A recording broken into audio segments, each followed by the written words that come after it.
Bhavnagar Somnath national highway પર દીપડાના અકસ્માતનો જે મામલો હતો તે મામલે હવે કાર ચાલકને ઝડપી લેવાયો છે। અકસ્માત સર્જીને દીપડાને મોતને ઘાટ ઉતારનાર કાર ચાલકને પોલીસે ઝડપી લીધો છે।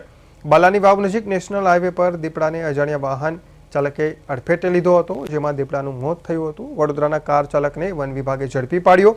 દીપડાના મોત મામલે દોઢેક મહિને વાહન ચાલક વન વિભાગે ઝડપી પાડ્યો છે।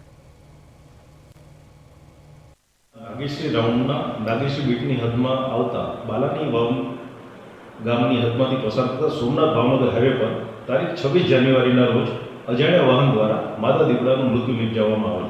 આ બાબતે જાફરાબાદ વન્યજીવ રેન્જ દ્વારા ગુનો દાખલ કરીને આરએફઓ દ્વારા આગળની તપાસની કાર્યવાહી કરવામાં આવેલ હતી।